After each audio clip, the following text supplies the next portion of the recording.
with Techstrong, and I'm excited to be speaking to Sumit Chauhan. He is the CerebrumX co-founder and COO.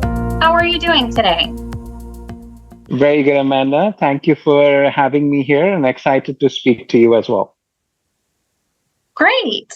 So we are going to be discussing the role AI and data play with usage-based insurance programs. But before we get started, I wanted to see if you could share a little bit about CerebrumX and the services that you provide. Absolutely. So CerebrumX came about in the mid of 2020, almost I would say in the midst of the pandemic or just before that. And the idea behind it is myself included, the co-founders come from a very rich background on the embedded side. We were all working for Harman, which is one of the tier ones, servicing the embedded needs for the OEMs. What we realized, though, is while we were helping the OEMs to cater to their data needs inside the car, a big part of the problem was, well, what do you do with the data once it's collected and it's available on the cloud side? We felt that there was a grave need for someone to come in and be able to bridge the gap that exists between what the OEMs were providing and what the market actually needed in terms of connected vehicle data. And that's really the genesis of where CerebrumX came about. So what we essentially do is we have a homegrown platform, which is an industry first in terms of its data management capabilities for connected vehicle data. It has the capability to process in real time the connected vehicle data that is collected by the OEMs in the cloud.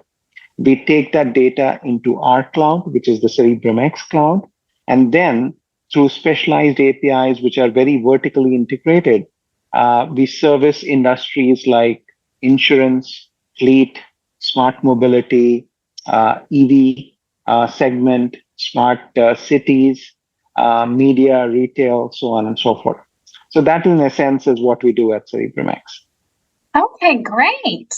Well, that's certainly a good segue into the role that AI and data play with usage-based insurance programs. So can we talk about the trend of rising car insurance rates, and what role do you see AI and other emerging technologies playing to better manage insurance policy pricing? Sure.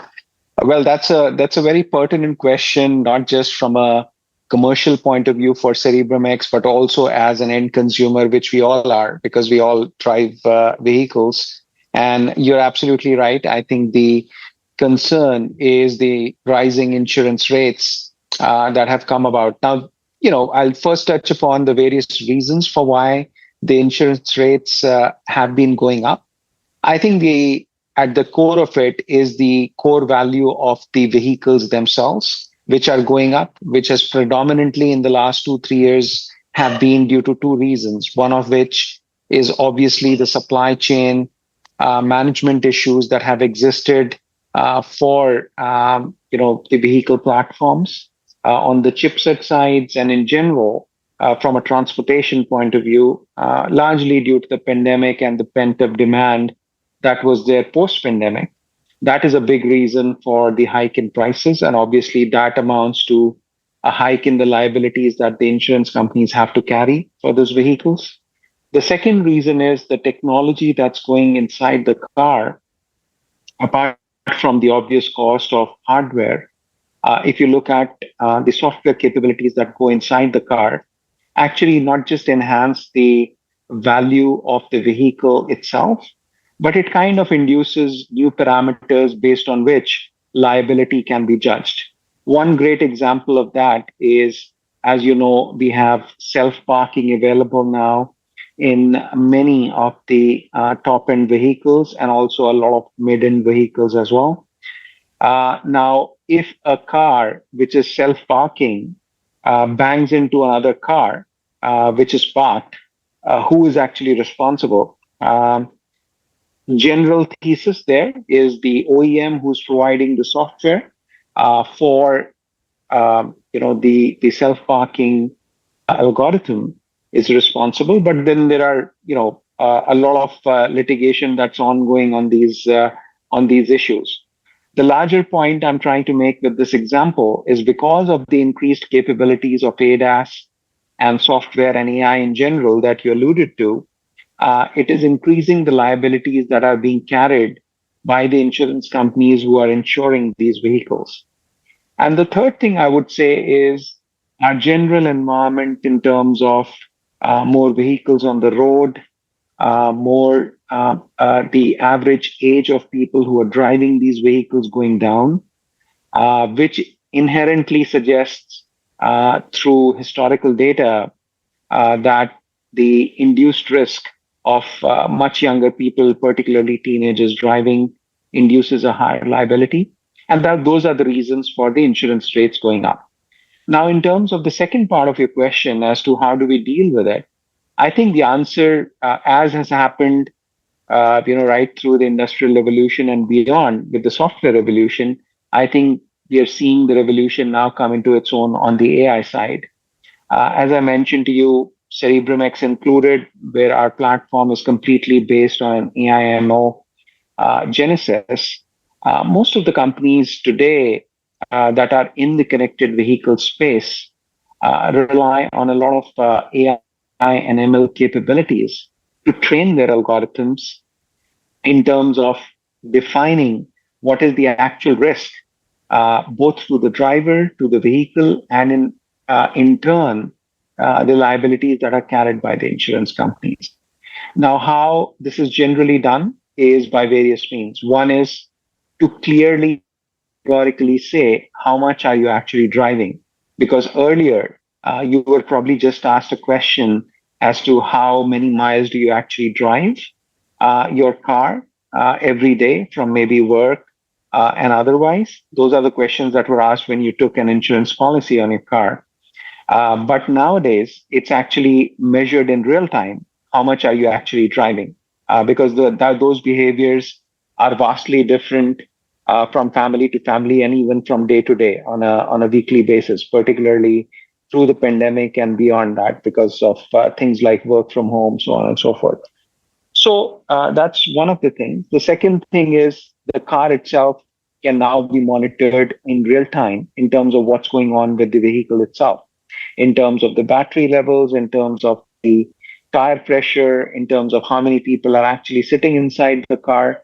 All those things, when taken together and run through an AI/ML platform and algorithm, can throw up either parameters which will reduce the liability that is being carried by the insurance companies or increase it based on what it is. And most importantly, driving behavior itself in terms of your actual driving and how you're cornering, what is your acceleration and deacceleration profile, how many times did the lane departure warning come up, how many times did the forward collision warning come up. So as you can imagine, all these parameters were firstly not available, not in the recent past, and also they were definitely not available in. And what we at CerebrumX and other our OEM partners are trying to do is to put that capability in the hands of insurers, fleet companies, and smart mobility companies to be able to process this data and hopefully reduce the risks for the end consumers who are driving these vehicles, as long as they're committed to being safe drivers. Interesting. So, do you know offhand how many insurance companies have this capability or are currently using it? Because the first thing I think about is, for example, Progressive. We used to have insurance with Progressive, and they gave us these little, kind of square chips that we kept in our vehicles that tracked how we were driving, and that would lower or raise our insurance rate depending. And then now we actually have Geico, which is an app on our phone. And it's kind of the same thing. It tracks our driving, and in real time, it will tell me if I have been awarded for good driving or not, or what I've done wrong, which I think is very interesting. So how many companies are out there utilizing this technology at this time? Sure. So the simple answer, by the way, that's a great question. And to answer your question very simply, I think every company that has any substantial footprint in insurance, whether it is at a state level or at a nationwide level, I think I would say about 75% of these companies would have the capability to give you a policy which is based on UBI, which is usage-based insurance. But that is not to say that all of the customers would opt for it, because by regulation and also by choice, it is mandatory for all these insurance companies to give you the choice between going in for a regular insurance policy or a UBI-based insurance policy. Now, to elaborate on that, and you alluded to that in your question itself, how this happens at a unit economics level is generally, on an average, for a non-UBI insurance policy, the average insurance premium in the US is about $1,100 or thereabouts. That's as per the data that's available in the US.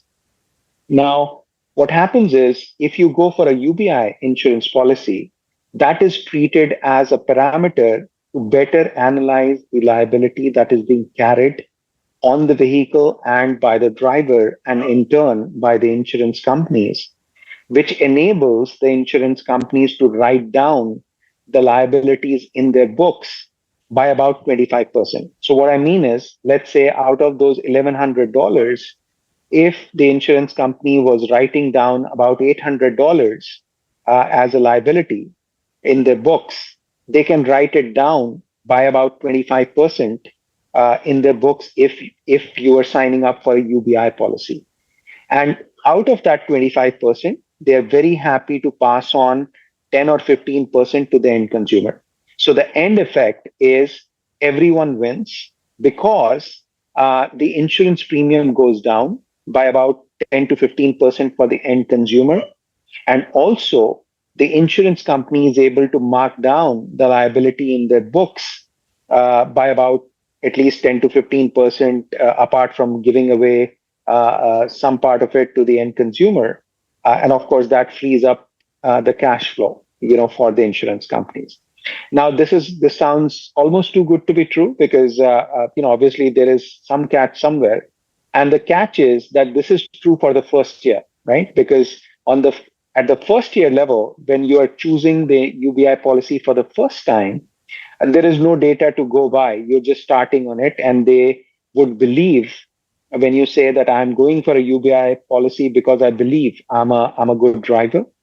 But come the second year and the third year, obviously for a driver who you would classify as quote unquote aggressive or an unsafe driver, for those people, you will see that in time the insurance policy premiums will actually go up.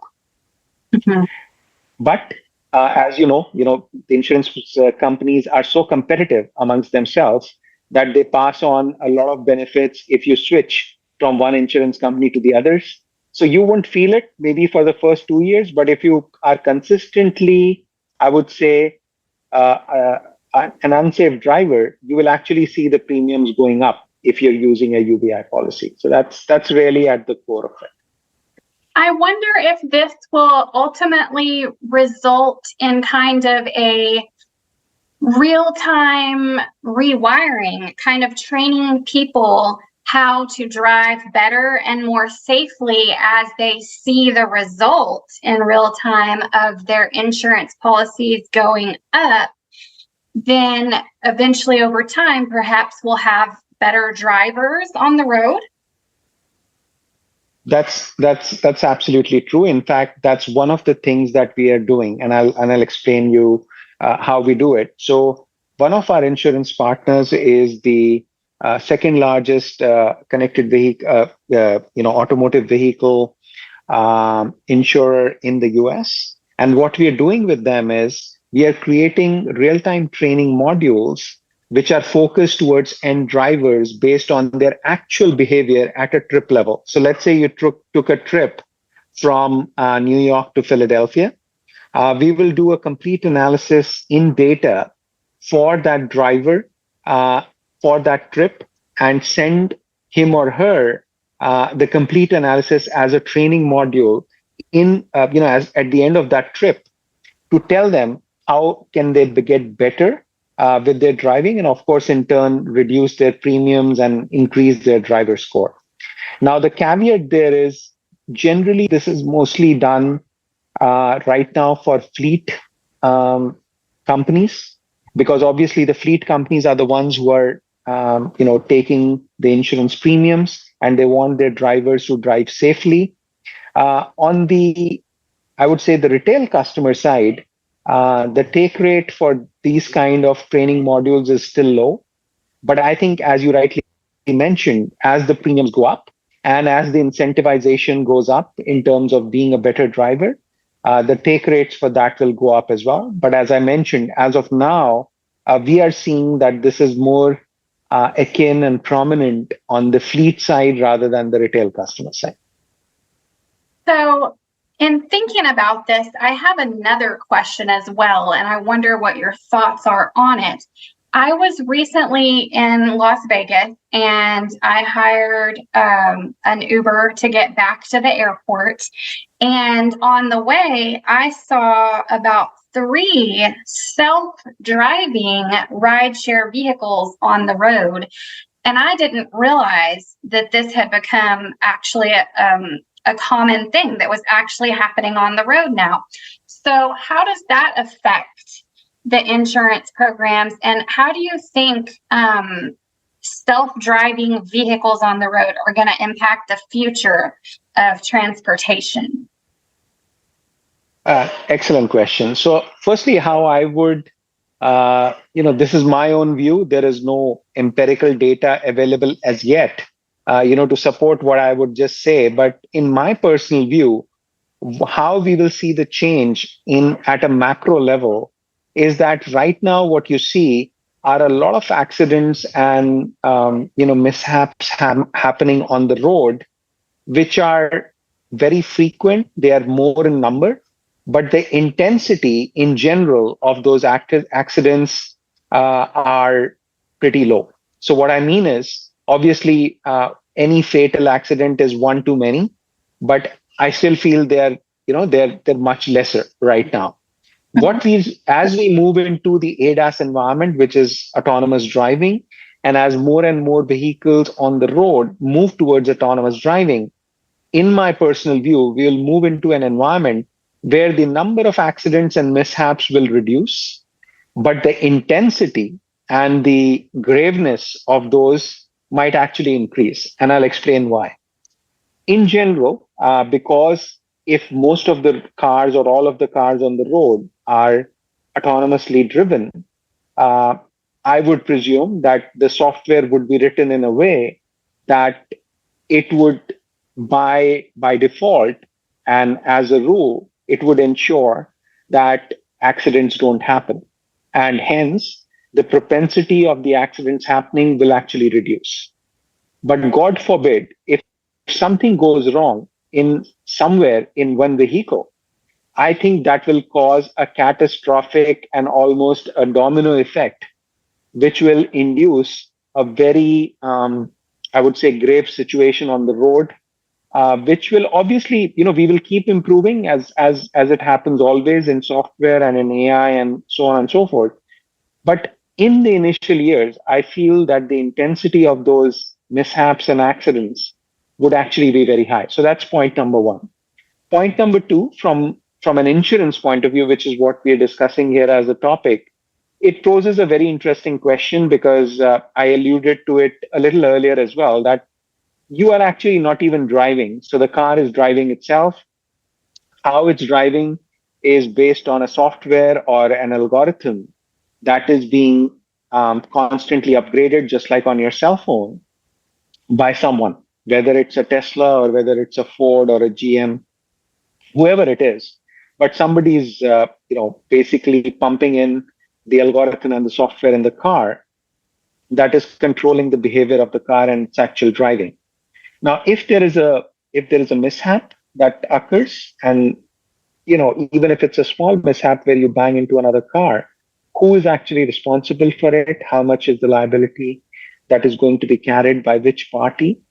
I think it will actually simplify things because the end user is not responsible because he or she is not even touching a steering wheel. So you cannot hold the end user responsible. But the fact of the matter is, still the value of the car that you're sitting in will differ, right? So if you're sitting in a self-driven Mercedes versus if you're sitting in a self-driven Ford Focus, obviously the insurance that is being carried is very different. So the end user will still have to deal with that.